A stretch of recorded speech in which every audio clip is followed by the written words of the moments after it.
Hey, welcome to Tarmac. Today we're in for something special.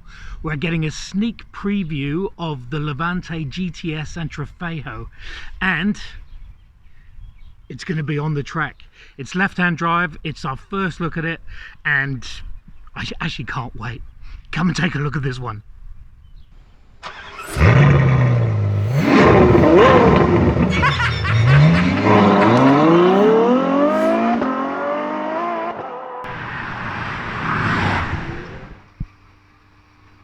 Maserati was a racing car company exclusively from 1914 through to 1946.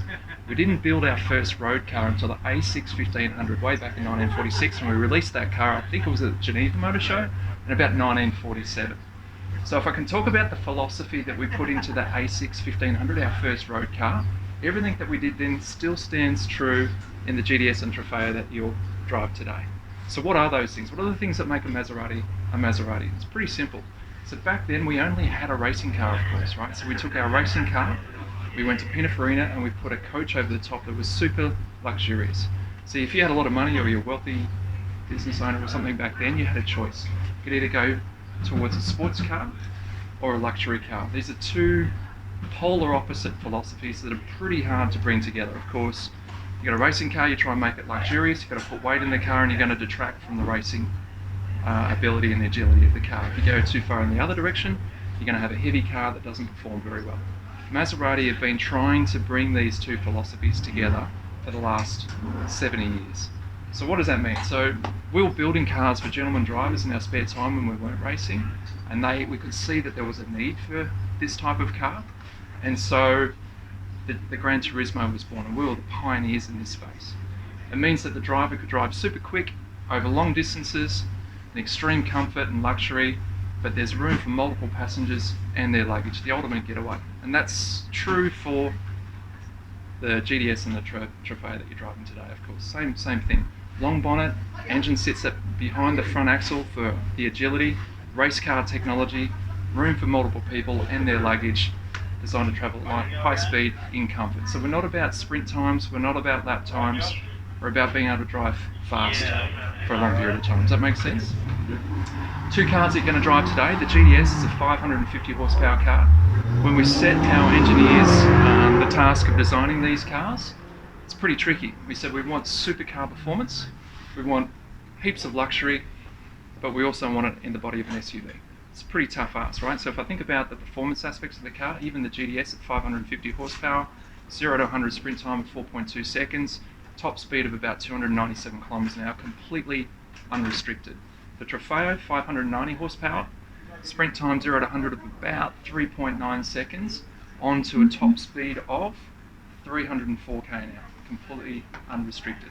Now for some perspective, I think the Airbus A380 has a takeoff speed of about 260 kilometers an hour, something like that. So this is an SUV, right? So how do we allow an SUV to travel at that speed with the weight sitting so high up? Well, the answer lies in both the shape of the car and the suspension that we've applied to it. There are 5 ride heights in the car, and the faster you go, the lower the car will sit. So in effect what we can do is we can generate what's effectively a ground effect. It's a Formula 1 term that you're probably used to, right? You accelerate the air underneath the car.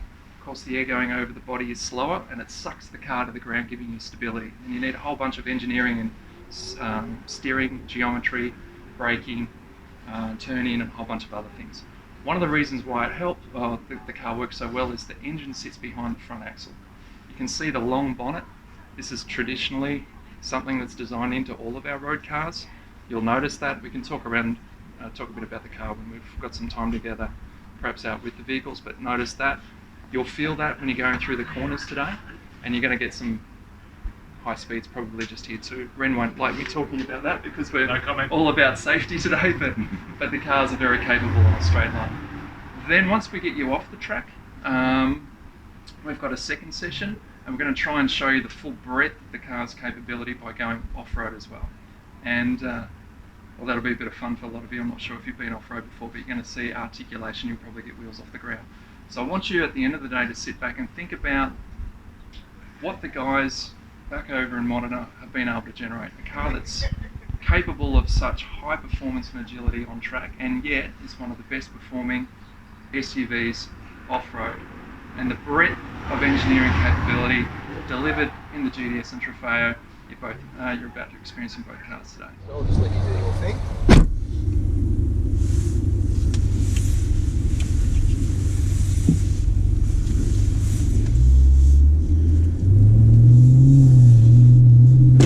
What do you think of it? Just incredible performance. I mean, it's sports car performance from an SUV is what Which is crazy, isn't it? But still, it retains all that Maserati feel and the feedback you get, and it doesn't, demand too much of you as a driver either. It sort of does it fairly easy. But starting off with the GTS is a good way to start, and then yeah, I thought I'd do that, then move up to the Trofeo in the end.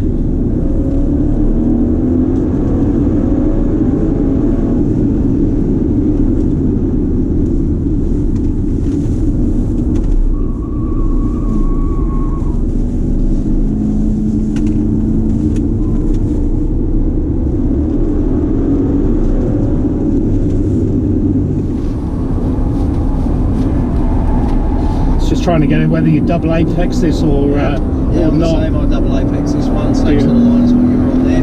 Yeah.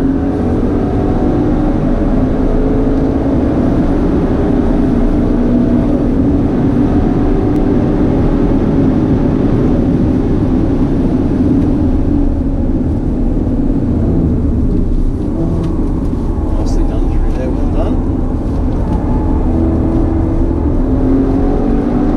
Kicks in nicely.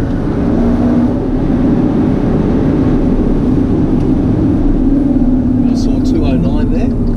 That's pretty impressive. Is that alright? Anything north of 200 is pretty good. Are we doing cool down? Yeah, so I'll make out his last lap of cool down. So this is 600 and something horsepower. 595 horsepower. And 0 to 100 in 3.5 seconds. I mean, that's pretty impressive. Yeah, it was, sorry, 3.9, not... Oh, 3.9 seconds. As opposed to, it's about 4.2, 4.3 for the GTS. So 3.9 versus 4.2. Yeah.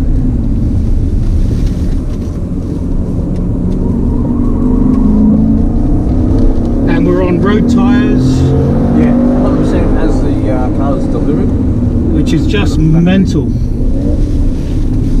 you might feel that adjustability of the car, given that it's an SUV. You make small modulations on the throttle and it just changes the pitch of the car.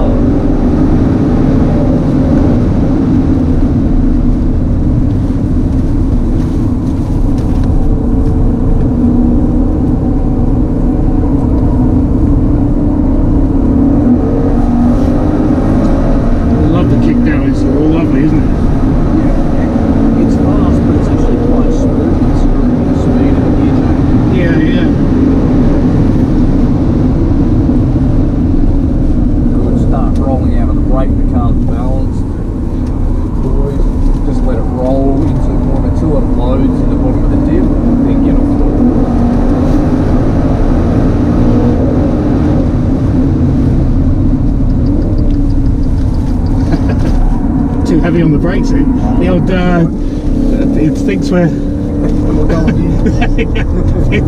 thinks we're ready to duck in too quickly.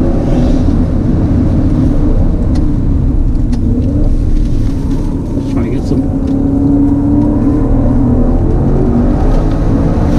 You feel all those corners. Normally you'd expect an SUV like this to just lift the nose and plough in understeer, but you can feel how it just continues to rotate. Yeah, it's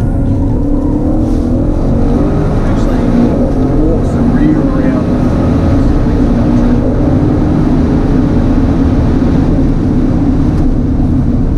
and the brakes are strong too, which is, I guess, is handy.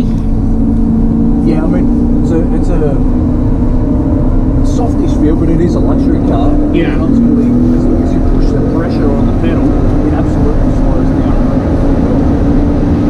Which is, yeah, like I said, pretty handy. Considering I was 214 km/h last time I looked, Yeah. to be able to pull up with slight steering lock with such composure. Yeah, you don't don't feel nervous about it at all, and the soundtrack's there, which is beautiful. It feels like a driver's car. Yes. It feels like a driver's SUV, yeah. If it's such a thing.